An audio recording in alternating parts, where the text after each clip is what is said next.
Let's go. This is the trailer for the expansion. Akra, cheers, chicham. Mini cheese. Mini. Angel! Can we have a salto for Angel? Akra, cheers, chicham. Mini cheese. Mini. Boy, young one, are you all right? Akra, cheers, chicham. Mini cheese. Mini sud. Mirel? Mart. Oh, you're not well. Please, Akra.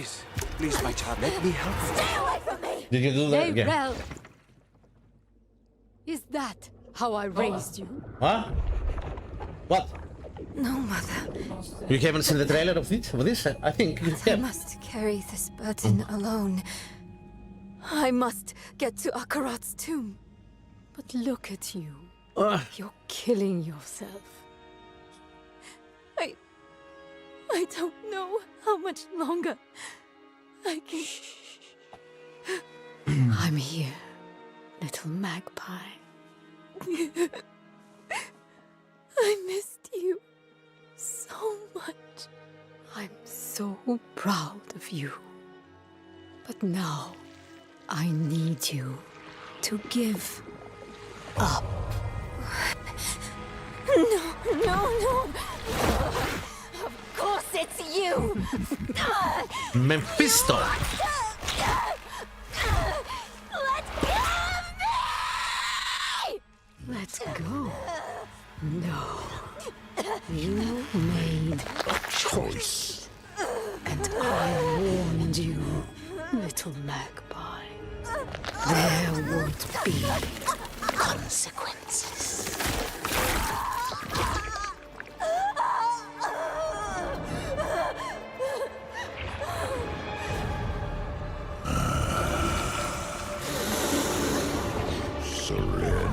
One thing that Blizzard is amazing too is the fucking cutscenes. Control the stone! You hold the stone. You control Hello, Mephisto. nothing. How's King?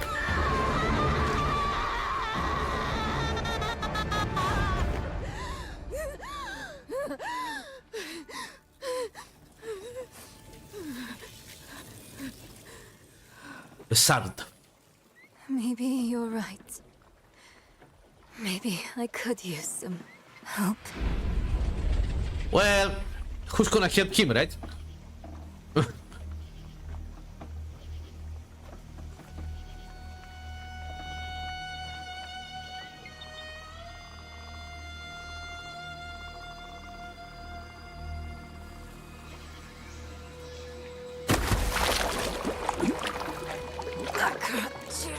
Look at the graphics, man.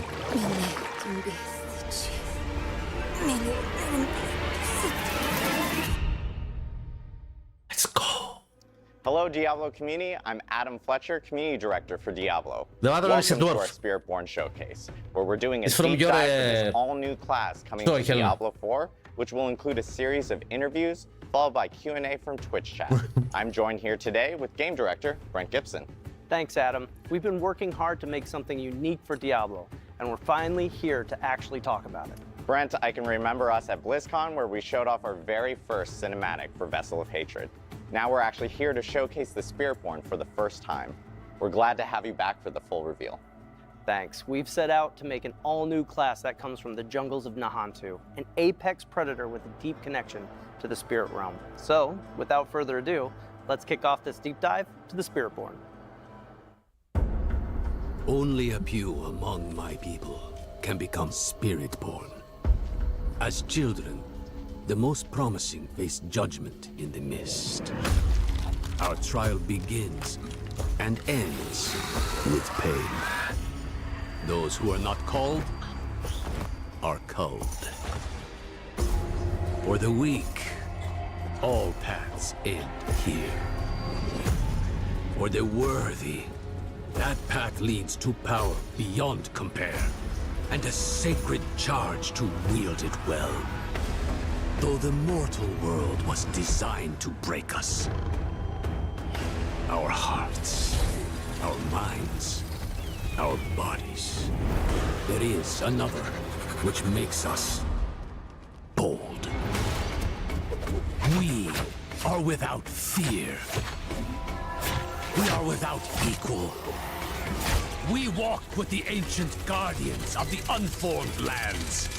Their power is our power. Their cause is our cause. We forge unbreakable bonds in the spirit realm to defeat the horrors of this one. For we are Spiritborn. This is King Kong.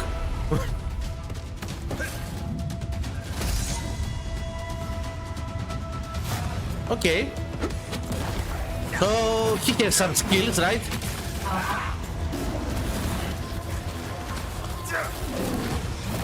So he can take the skills of animals, of powerful animals, right?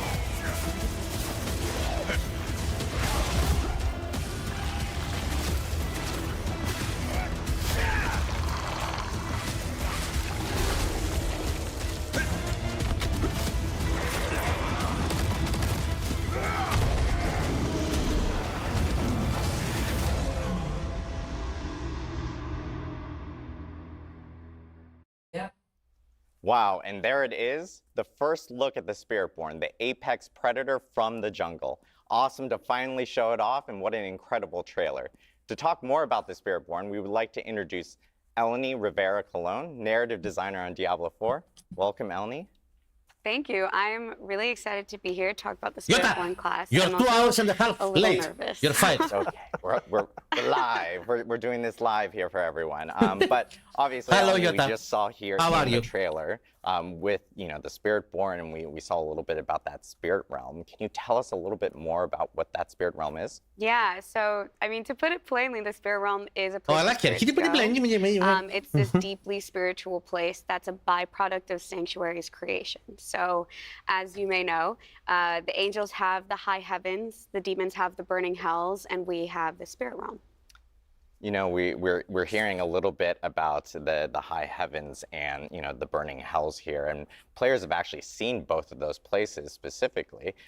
Like, what does the spirit realm actually look like for players? Yeah, we really love this concept that the spirit realm is shaped by humanity. So if that's the case, the foundation of that would actually be Sanctuary. So you could imagine being in the middle of the jungle and you're surrounded by these tall trees and these ancient structures. From Justice. And when you cross over the veil, Okay, welcome back, Yota, from this side. You're going to see a ghostly reflection of just that. The big key difference is that you're going to see all the spirits and the creatures that exist there. Yeah, there are these massive creatures that protect the realm from spirits they protect the realm and the spirits from corruption. So the Spiritborn class have this harmonious bond and connection with these I hope you have massive you had creatures that are fun, called Yota. the I Spirit hope you had fun. Guardians, and they work together toward the land.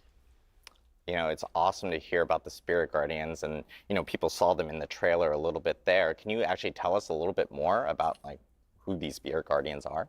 Yeah, so if the Nice glasses. Am I realm wearing is glasses? shaped by humanity, we love the idea that the guardians are formed from they couldn't the video. human belief. And so if you're trying to survive in the jungle and protection is a thing that you are pouring all of your belief, your hope into, that belief it's magical. It's got power in itself, and it can actually create a creature that represents that. It could represent protection.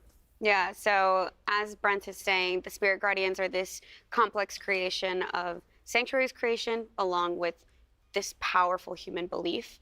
And Spiritborns devote their entire lives strengthening this incredible bond because these Spirit Guardians are powerful. It's this idea, right, of what these gods look like. And so they can help protect both the realm and Nahantu.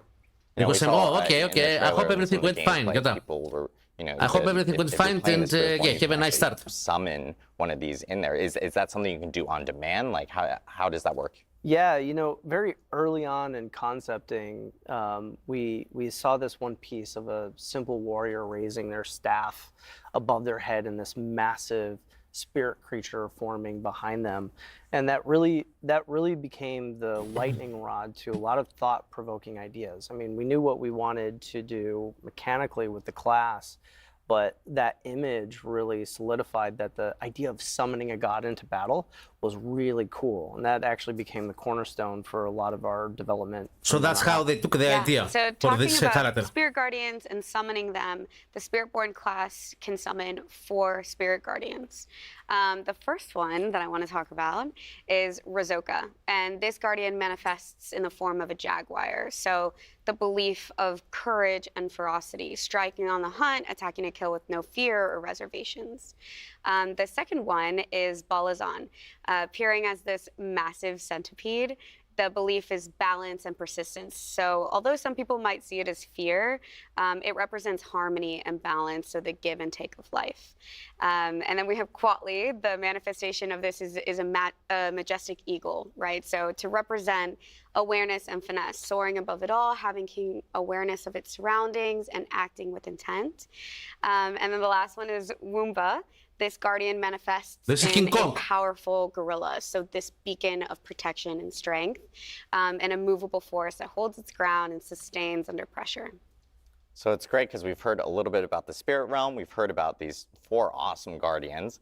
Can you tell us a little bit more about kind of the star of the show now, the Spiritborn itself? Yeah, so I think before we really dive in, I want to talk about Akarat, who's really important with the Spiritborn and the Spirit Realm. For those who don't know, Akarat is this prophet that believed in the human experience and that it gives us this unique power. We have this light within us. And that light gives us the ability to question and to doubt and to challenge. When Akarat made his way to his mother's homeland in Nahantu, he felt this strong otherworldly presence, and he would spend a lot of time with one of his apostles, Isavete, trying to uncover what this mystery was. What was this feeling when he got to the realm, or when he got to the land of Nahantu, until he eventually discovers this veil, and that's the veil between the spirit realm and sanctuary. And he realized that this was this untouched place from neither angels or demons. They had never really had any sort of influence there. So Akarat and his dedicant Isavete would spend a lot of time studying, and he would be the first person and living being to cross this veil. And then after Akarat died, his apostle would then take on the mantle and then found the Spiritborn traditions that we know today. You know, hearing about the Spiritborn, and of course, I'm sure this is a burning question from the community, but the Sanctuary has a long and storied history. Kind of where have the Spiritborn been throughout all of this? Yeah, so for anybody who knows the lore of Diablo, this region is no stranger to Mephisto, right? So if you go back to Diablo 2 and you look at the story there, his original soul stone was imprisoned in this place, and its presence corrupted the Zakarum faith, it corrupted the region, and the Spiritborn remember this. And so over the course of what's been happening in D4, they've decided to stay at arm's length out of fear that history might repeat itself. Yeah, so like I said before, this is an untouched realm. It's pure. This is something so sacred. And with Neyrel coming back with the Soulstone, this is a huge problem for the people of Nahantu, but specifically the Spiritborn that are trying to protect this land. Yeah, and at this point, with him back, they have no choice but to rejoin the fight. Yeah. Yeah, it's incredible to hear more about the Spiritborn and where they originated from. And of course, thank you, Eleni, for taking us into the spirit realm in itself. You know, we've talked about the new class and how that was created and what they've been up to. Next, we're actually going to take a look at how the art and concepts were designed. Okay.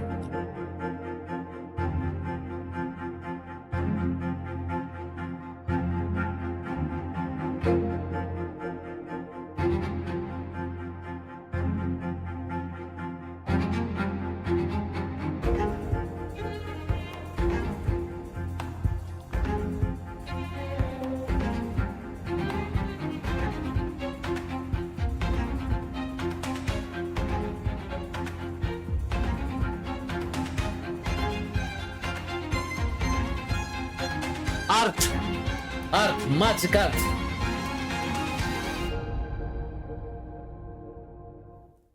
We are now joined by my blood brother, art director Nick Chilano, who is here to show us how the Spiritborn visually came to be. Nick, thank you for joining us today. Thanks, Adam. I'm really excited to talk about the Spiritborn finally. I know, it's been a long time coming. Been a long time coming. Nick, will you tell us a little bit more about like how this class came to be, especially from the art side? Yeah, you know, first of all, like that trailer, like what an origin story for a Diablo class. Like you got to go into the jungle, you answer the call, or you're cold. Like it's pretty rock and roll. And on the art side, like we love that stuff. So I think when you go back to like what Eleni and Brent were talking about, we really want to capture everything they just mentioned from a visual standpoint. So for us, it's about trying to infuse the Hantu. Is that level? Realm, in level 1, you're gonna be like this. Level 10, level 25, 50, and 70. That's how that, like, kind of the character will evolve. That's something that the art team really focuses on. When those moments happen, we really lock into that and start to do a lot of iteration. So like, you know, concept will start casting a really wide net. But when that happens, we really start to bring it in and we start to really do a lot of concepts around that so that we can kind of get that tagline that the team needs, which is like creating the living, breathing embodiment of the spirit realm. Yeah, and it's really, you know, after we get past that initial inspirational piece, we want to like drill down into finding that iconic piece. And so when you look at some of the imagery that we're showing today, you can see how we're taking that embodiment and we're bringing it into all of the iconic look of that character. We wanted a class that wouldn't necessarily wear armor to protect themselves, but rather become the guardian that they're all about. And so if you're into the Jaguar, you're wearing the Jaguar helm. Your markings are the spots and patterns that you can see on that creature. The way that you move through the jungle would also be a big part of that package. And then once we have that iconic look, we can actually roll it out to the rest of the team. Yeah, that's really the DNA of like where we start going. Like those iconic images drive the entire art department at that point. And that's our North Star. So we can move into things like how do we get the Spirit Guardians on screen? How do they fit into the combat? If you think about the eagle, you know, is the full eagle show up? Is it just feathers? How do we represent that? And how do we like ramp that up through our visuals so you can start with something, you know, a little more on a certain scale and get to this like epic moment. We also want to explore, you know, visually, like visual iconography at the same time. So while we're doing all that iteration and stuff with the iconic looks and the skills, we're also starting to get into like, what is the identity of the class? Where do we want to put this iconography? And like, what is that visual footprint that's going to take up on the screen? You know, it's seeing all this like badass concept art. Like, shout out to, you know, our concept artists on the art team. Amazing. Yeah, so good. Like, how do you guys actually take this from like concept now to actually building out the character from some of this concept art? Yeah, you know, once we have alignment between the design direction that we want to go, we understand kind of roughly mechanically and from a design perspective where we want it to be and where we want it from an art direction standpoint. We sit down with each department and we actually roll out the idea. We pitch them, you know, and we're like, hey, this is what we're thinking, and really get them to understand where we're trying to head so that when they go off in their craft the best work that they possibly can make, the sum of all the parts end up with a killer class like the Spiritborn. Collaboration's a big thing. And, you know, it really starts with the character art department. They take these like 2D images and bring them to life in 3D. They will start to figure out materials, the fine details of how our armor's crafted, to like big silhouette shapes. One of the interesting things about this class is we started to recognize that like the helms, the gauntlets, the belts were really great places to like hone in on those like visual elements. Yeah. And another nice thing is like the armor really started to kind of come into the space of being very functional and practical. You'll notice that like the legs are kind of open, the upper body's kind of open. It's because we're making a really fast, agile class. So we want everything to kind of line up. And like Brent said, like they don't need to be fully armored. They are protected by the Spirit Guardians. Their offense is their defense, and it shows when you play it. Speaking of fast and agile, we moved to tech art. Tech art really is the team that will kind of find what our limits are and kind of allow us to break them a little bit. So they do a lot of range of motion tests.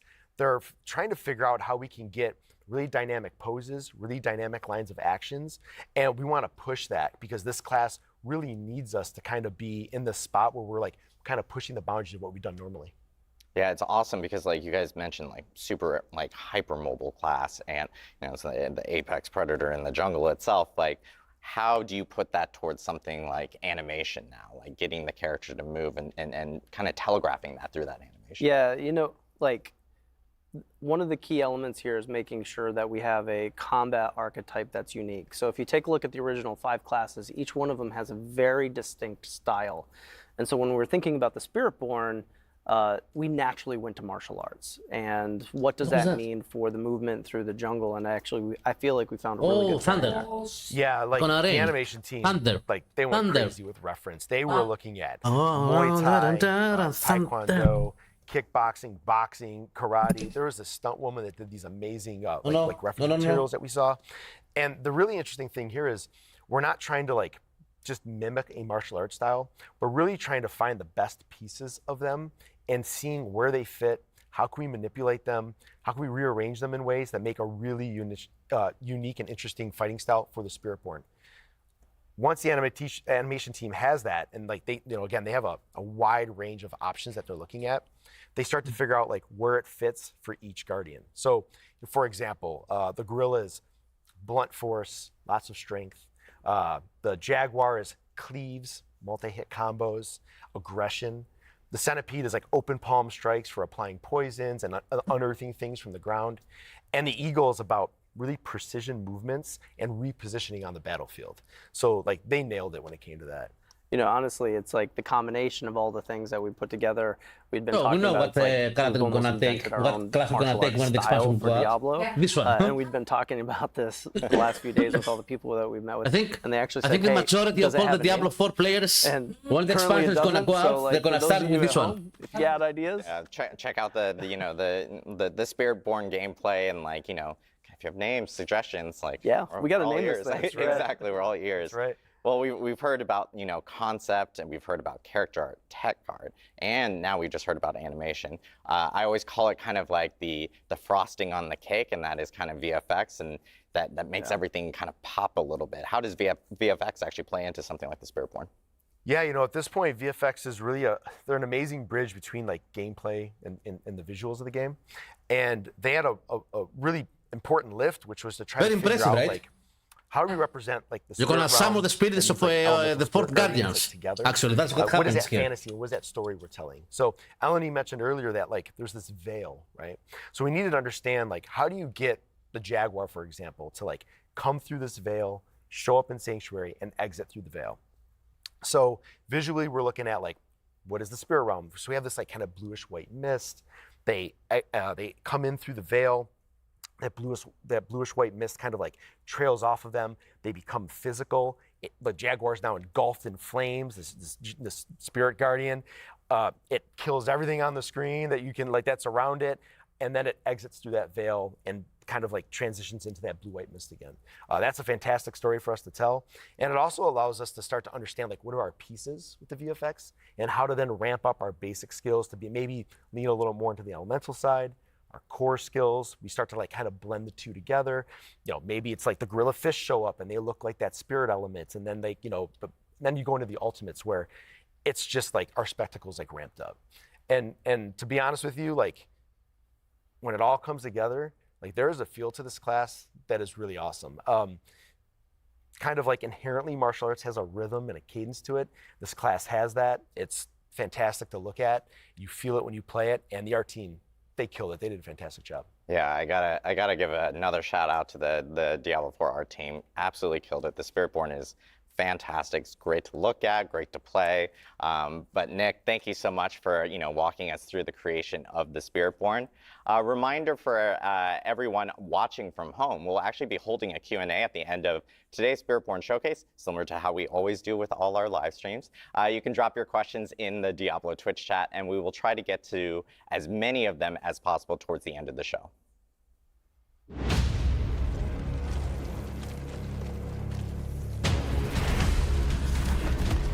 Nice. Very nice. Oh, he's fast.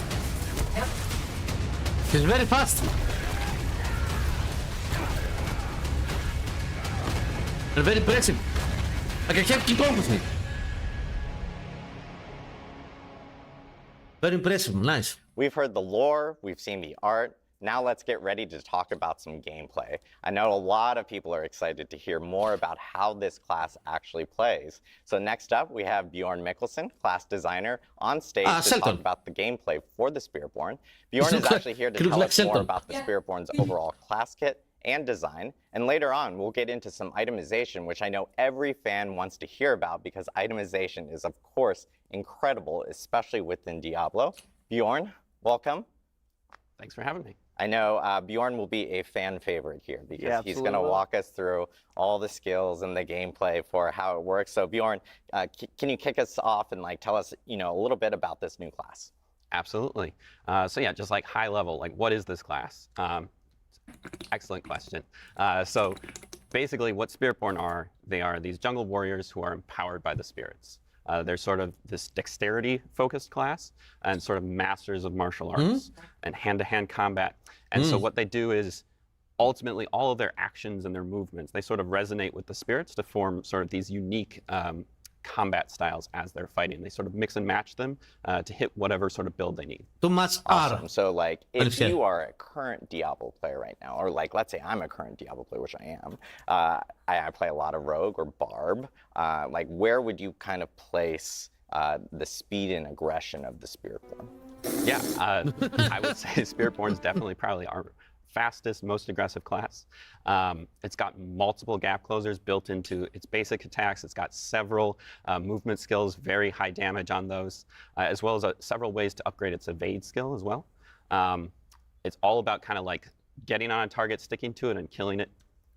Awesome. I know we had footage earlier of within the trailer of players actually being able, and we talked about this earlier, players being able to actually summon in these spirit guardians. So can you just summon a giant jaguar into battle or anything like that?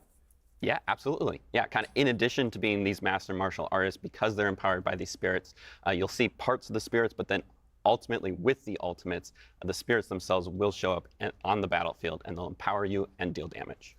And it's really the core of the fantasy, right? If we talk about power fantasies, summoning the god into battle is the power fantasy for this class.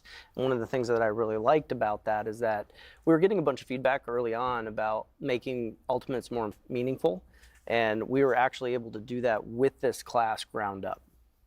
Awesome. I know people are probably dying to know, okay, let's jump into some Spirit Guardians. So I think this is a great opportunity. Maybe we should start off with the Jaguar being the first one. Bjorn, do you want to take us through the Jaguar itself? Sure. Yeah, starting off, Jaguar is a great one. Jaguar is, as we've kind of touched on before, it is sort of this manifestation of just the hunter. It's exhilaration, it's violence, it's aggression. It's attacking repeatedly, kind of just constant pressure as it's going. It's got these ramping mechanics to it. It's got lots of kill streaks. Mechanically speaking, the way we've kind of translated this, its primary focus is attack speed, and it chases that through a new keyword and mechanic that we call ferocity. It's flash. This is a stacking buff that it can generate usually via. And also, this is a gameplay from the expansion because you see, all of its skills. You're in the Amazon. Also enhance other Jaguar skills. It's a forest. It's a jungle. Reduce their cooldowns, that sort of thing. We don't have a jungle. Moving on to an example Diablo of a Jaguar skill. First off, here's one we have Ravager. This is a new type of skill we're adding to the game called Incarnate skills. They all have a passive and active effect. This one allows you to maintain your ferocity at just a minimum level, so you're all just a little bit fast. But then when you activate it, you kind of go full Jaguar mode. It gives you additional attacks, kind of whenever you hit something, it does an extra strike. So it can even turn skills that are deal a little bit less damage, they can now deal extra damage just whenever you hit something. Moving on to another skill, we have Rushing Claw. This one is the Jaguar's kind of primary mobility skill. It will dash you through a target and slash everything along the way. And the key to this one is you can kind of use it over and over and over again. This is Black Panther, multi-strike your enemy. you know. And then finally, of course, we have the ultimate, the Hunter. This will actually manifest the Jaguar onto the battlefield. You'll leap through the air. It's also a movement skill. And when you land, the Jaguar will destroy everything. And it also has upgrades to kind of help chase the kill streak vibe. There's a chance to reset the cooldown after you kill something with it. Yeah, so if you look at all of these things as a package, you start to see almost a combat archetype built into each Guardian themselves. And that was actually something that was really important to us. So if you were speccing into the Jaguar, it's important to those types of players who do want to keep the attack speed up, that do want to keep their kill streaks going. And you're going to see this as like a through line that each particular Guardian will have King Kong, man. Yeah, I'm a huge fan of the fast, frantic gameplay, and I will say I have a little bit of bias towards the Jaguar for sure. But I know we want to go on to the other Guardians for sure. And for all our tanky friends out there, Bjorn, do you want to walk us through the Gorilla? Absolutely. Yeah, King Kong, of course. Yeah, moving on to the Gorilla. The Gorilla. Core concept behind protection and defense, but it's not just like passive defense. This is a very active defensive play style where you're shrugging off the damage, but you're also returning it to your attacker. So it's really got this kind of core of like retribution also sort of built into it. And I'm gonna be able to summon each one of them and stat that we work with during the same damage battle. reduction. It chases us in two ways. One is through using block, sort of actively blocking damage. As well as a second new keyword and mechanic called Resolve. This is also a stacking buff, but this one falls off whenever you get hit. different spec, of so course. It's really important. We have to choose one of it, right? Stealing yourself and building your Resolve back up, but as long as you have any stacks of it, you get the full damage reduction bonus. So moving on to just a couple examples for Gorilla skills. Starting off, we have Crushing Hand. This is their core spender skill. Kind of just does what it says. You'll smash your enemies to pieces. Kind of neat thing about it is it's actually two separate attacks that kind of overlap in the middle. So you can sort of prioritize a single target and deal double damage. Another attacking skill that we have. This one's Payback. This one really leans hard into the sort of aspect of retribution that we have going on. This one will deal a large amount of damage, and that damage will ramp up the more something has hit you. So it's really good for just like ending a fight if you need to. But also like as things are hitting you, that will reduce its cooldown. So kind of you have this flow of like being able to sort of like end fights, but also kind of keep hitting as you go. And then finally, again, we have the ultimate skill, bringing in the Gorilla itself. The skill is called the Protector. It creates a large protected area on the battlefield that will grant you barrier while you're inside of it, as well as several other bonuses that you can spec into with it. And the Gorilla will just smash any enemies that try to come and harm you while you're in it. Yeah, if you like that bruiser archetype, like this is the build for you. It is definitely about that give and take of damage. I mean, you'd said it earlier. Anyone who's been looking for a tank or a tank-like build in Diablo, this is the one that you're going to want to spec into as a part of your kit. Yeah, it sounds like a really unique way of being able to, especially for tank players, to like bring damage. It's like bringing Barbarian, which is so awesome. So next, on to our third Guardian. Of course, we have the Eagle. Bjorn, do you want to take us through the Eagle? Yeah. So the Eagle. Yeah, that's what I said earlier, Max. The majority of Diablo 4 players, when the expansion will be released, they're gonna choose. It's freedom of movement. They're gonna choose to play with Spiritborn. Very aggressive, very in your face, and the Eagle really is able to kind of take that to another level and kind of go wherever it wants. In addition to that, play Barbarian, of course. Like extend its attacks to sort of pseudo range playstyle. No, I don't think so. I think it's gonna play. It's gonna try this hit from anywhere. This class. So its core stat that it cares about is movement speed. That allows it kind of, like I said, able to kind of go anywhere it wants and sort of tactically reposition on the battlefield. And it also has several ways to sort of amplify its evade skill. Adding damage, that sort of thing to it. So moving into just a couple examples, we of course have to start off with Soar. This is sort of Spiritborn's premier mobility skill. Takes you up into the air, out of the battle for a second, able to dodge mechanics with that if you need to. But also, because the Eagle is all about kind of those big impacts as well, it will create a target area where you're going to come down and make those enemies vulnerable so that it just amplifies the damage when you land. Moving on to another example, we have Razor Wings. This is a damaging skill for the Eagle. This one has kind of this cool back and forth where it sends it out, allows you to hit something at range, but because it also returns to you, it sort of rewards you for the tactical positioning on the battlefield, so you can sort of line it up so it'll hit different things as it comes back. And then, of course, our ultimate skill, the Seeker, bringing in the Eagle itself to just annihilate your enemies with damage. You can cast it anywhere on the battlefield. It charges up and then blasts off. The blast can be upgraded to be a guaranteed critical strike, and while it's on the battlefield, it will also What do make you mean it's everything gonna be vulnerable tough? for you.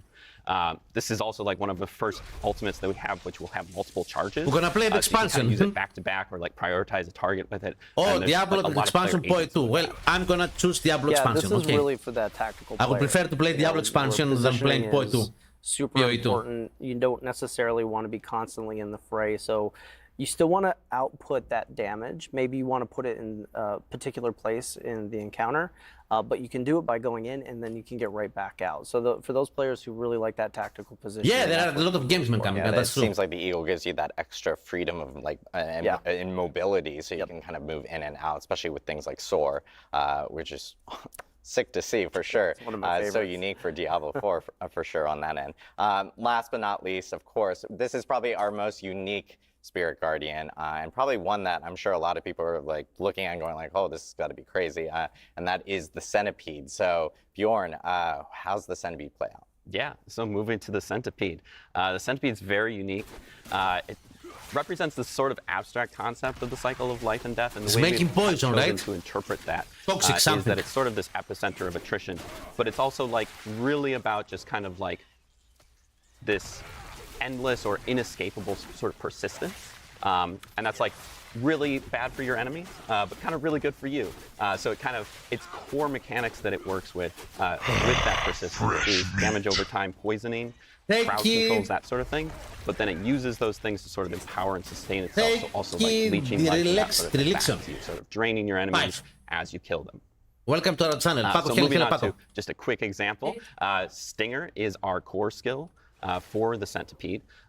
This one does a large amount of damage in a small area in front of you, but the sort of interesting thing about it is that that damage will also echo out to any nearby poisoned enemies. So it kind of has this adaptive, like dynamic range that it has, sort of depending on like how much you've been spreading your poisons around the field. So it can like basically like hit the whole screen if you really want to. Another skill example that we have would be Scourge. Scourge kind of takes that sort of like oppressive control that the Centipede has, and it will fear and it will slow and poison enemies and sort of disrupt any kind of like strategies they might have going on and just sort of allow you to turn the tables on them. And then finally, we have the ultimate skill, bringing in the Centipede itself onto the battlefield. This is the Devourer. Poison laser beams, globs of poison everywhere. Just the Centipede kind of wrecking the entire battlefield. It's got upgrades which will also allow it to instantly execute enemies who have been fully poisoned, sort of helping the cycle of life and death to speed up a little bit there. Yeah, this is clearly our most Diablo Guardian that we have. It's becoming a fan favorite very quickly. The people who have gotten hands-on with it have a lot to say about it. But the cool thing about this one is we took on a really unique design challenge. Like, how do you take a concept of damage over time, dealing damage, regenerating life, and make that kind of the core of an entire archetype? I thought you guys did a fantastic job at getting it there. For those type A players who really want to manipulate the field and keep that damage up and keep that resilience going, this is definitely that class for you. Yeah, I have to call out. It's so crazy seeing a giant centipede behind me right now, but I know a lot of players at home are probably looking at each of these 4 Spirit Guardians and they're going like, hey, this is probably the one I'm going to go with, just seeing some of the gameplay and some of the play styles. But I think one big question that probably a lot of people have is, are you kind of forced to go down one of these, or can you actually do some mix and match, or how does that work? You know, freedom of choice is really important for this class. So if you want to go all in on one of them, go for it. Like, there's no problem in doing that. There's benefits that you can see from it, but there's also benefits from mixing and matching. Like, we wanted adaptability and hybridization to be at the core of this class. So it's been a goal from the very beginning to actually get that there. So when you get hands-on with this, like, you're going to want to experiment. We want you to experiment. We know that there's going to be many builds that are very emergent, and I actually can't wait to see some of the cool stuff that people come up with once this goes live. Yeah, exactly. Like, at its heart, Spiritborn is really all about like personalization, sort of expressing yourself. And so like whichever spirit sort of resonates with you, we really want to allow you to mix and match them kind of to your heart's content, and sort of make that play style choice like fully customizable. And the primary way that we're doing that, or the main way that we're doing that, is the Spiritborn's class mechanic called Spirit Hall. The way the Spirit Hall works is you start your journey off by choosing one of 4 bonuses. At the top, the primary bonus. This is a massive bonus that will add sort of a you choose what you want. Select the spirit. All of your skills of that type. So you're supposed to select one effect, spirit. Like the Jaguar will add extra strikes and that I'm gonna choose the gorilla. But a subtle but very important extra piece of this is that we'll also add that spirit's tag to your entire skill kit. So every single part of your skill kit now has the Jaguar skill, and so even Max if is you gonna want to use choose the Falcon because still sort of hook into it's still of the Jaguar inspired from Falconeer of last book. Then later on in your journey, you will unlock. You're gonna choose the centipede. This is a set of 4 distinct bonuses from the first. Each of these kind of has a tie-in with the sort of core mechanics of each of the spirits. So we mentioned before sort of the new keywords that we were introducing, like with the Jaguar has ferocity, the gorilla has resolve, those sorts of things. These give you an opportunity to sort of mix those into your kit, regardless of like if you are using those specific skills or not, and sort of like add that extra layer on top of your build. And when you're choosing these spirits, these can absolutely be the same. You can pick gorilla and gorilla, Jaguar, Jaguar, or you can mix and match them. And it's really important that like they all kind of flow and work together. So if you look at the nesting doll effect that we have of your skill tree, your class mechanic, this can get complicated very quickly. And so one of the things that the team took on was this idea of finding what resonates most with each Guardian, and how do we create some level of overlap so that we can have some synergies between all of them. Yeah, exactly. As we hit, like each of these has like very clear themes, right? You've got the Jaguar with its attack speed, you've got the gorilla with its protection. You can definitely build into those, but it was important for us to sort of establish that these spirits, they don't exist like in isolation from each other. They have overlap. They have things that they both care about, and that allows us to sort of create these very hybrid-esque builds that work together. You know, just like an example, right? You've got like the Jaguar is a hunter. It's all about aggression and kind of chaos, and that's a thing. It loves that. But as a hunter, you're also sort of providing, you're also sustaining yourself, which is a thing that the centipede also loves to do. And so they both care about healing, and they both have like different hooks that they can do for that. And so you can really like, if you're looking to get more healing into your build, you can add some centipede, you can add some Jaguar, mix them together, you can make an entire build about healing that is centipede and Jaguar. These aren't like prescribing ways to build, but they're more so just like, they're overlapping stats that allow them to sort of communicate with each other. So just a couple examples. We have, for instance, if you want to build like the gorilla, gorilla is a lot of protection, Jaguar is a lot of sort of chaotic, constant damage. So when you mix those two together, you get this sort of like semi-tanky brawler who can just kind of go toe-to-toe with anything. And they sort of like dip into the stat of dodge, because dodge is a little bit inherently a slightly more RNG, a little bit more chaotic, kind of Jaguar, but it also kind of has that damage mitigation.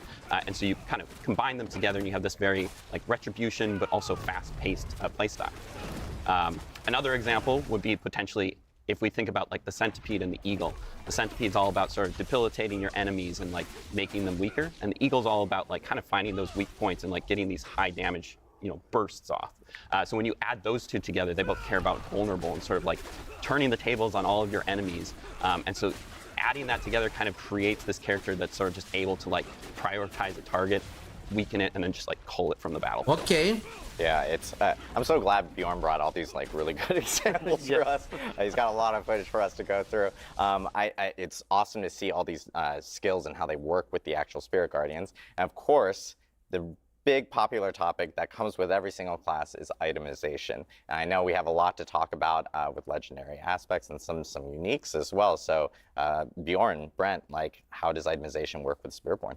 Yeah, we all know that itemization is the heart of the game, right? And as we've been moving through our itemization journey with this game, we've had a really great opportunity to fold in all the feedback and how that applies to the Spiritborn as we've been developing.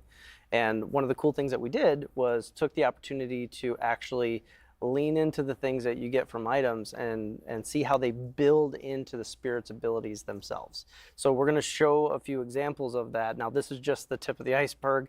There's a lot of really cool stuff coming, but we thought we'd do a really quick breakdown and show you what that looks like. Yeah, so just hitting a couple examples, we have added this large suite of Spiritborn legendaries and uniques to the game.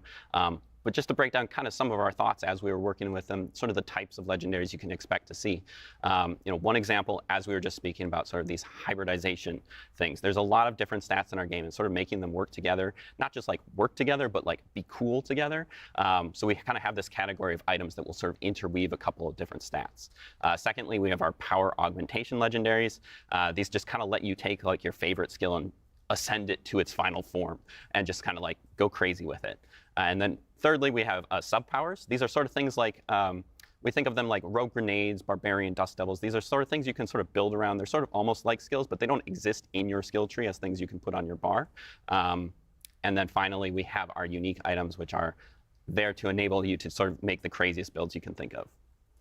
So moving on to a couple examples, just kind of one for each real quick. We have Tormentors. This is an example of a hybridization legendary. This one interweaves poisoning and thorns together, kind of in an interesting way that'll allow you to apply your thorns, in a different way than just like having something hit you all the time. It's great. You can probably see the connection. Gorilla, Centipede, they'll love this sort of thing. Moving on to an example of a power augmentation, we have Bristling Vengeance. This takes the payback seal that we kind of hit on before. Usually it's like a smaller AoE. I think it's going to be very powerful, right? As a class. This one really allows it to sort of like extend its range, hit multiple enemies, as well as apply your thorns over an area. And then thirdly, we have an example of one of our sub-powers. This one's called a Pestilent Swarm. The cool thing that we're kind of trying to out with each of our sub-powers is there are multiple legendaries for them, and they sort of allow you to customize how they work. So there's like one that'll let your Pestilent Swarm like poison enemies, one that'll make it spiral, one that'll even make it orbit. You can sort of like combine those, like you can have it orbit and spiral. Or poison, Link of Centipede kind of whatever works for your build. We really want people to be able to experiment and play with those sub-powers. And then just a couple of teasers, some of our uniques. These are some unique boots that basically allow you to override your evade skill with Soar, just get the ultimate amount of mobility you can think of. The neat thing about that is also that it allows you potentially like to take Soar off your bar. You can't let it go, but you at least kind of get to keep it with you in that evade slot. And then another example would be our unique quarterstaff. Which is one of the two weapons we're adding with the Spiritborn. This one sort of allows you to ramp up your basic attacks. Spiritborn's basic attacks are a little bit special. They're kind of really cool. They're these 3-hit combos, and each third hit does like a special thing. And this specific unique basically lets you get that third attack all the time. So then we have to take their third attack and make it a triple version that almost turns them into a different skill entirely. Yeah, this is awesome. Seeing all the couple of examples of uniques. As Brent mentioned, this is just kind of like the tip of the iceberg. Yeah. I personally would take the Soar boots all day. Being able to use Soar as an evade is absolutely amazing. But I want to give a huge thanks to Bjorn for walking us through all the skills, especially associated with the Spirit Guardians, and of course the organization across the entire class. We will actually have an extensive look for the something different, right? That the show on our blog. I don't remember it will provide any similar class in any Diablo games in general. Stream, so you can check it out. That's summon maybe with the Spiritborn yourself. Now we're going to bring back everyone to get into our Q&A for all things Spiritborn. Guardians. Two guardians together. It's basic.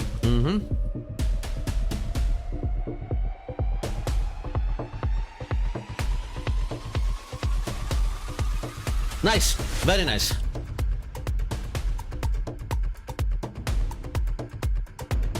And of course, the expansion is gonna, it's gonna be based in a jungle, right? They have done an amazing work, man. I like it. That's how I'm gonna play. Can I remove here? No. I don't. I think it's not necessary.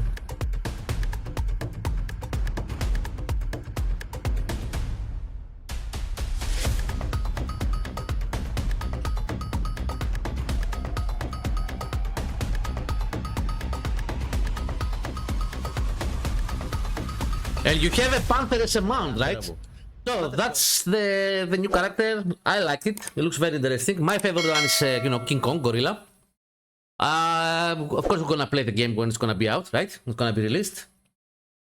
Yeah.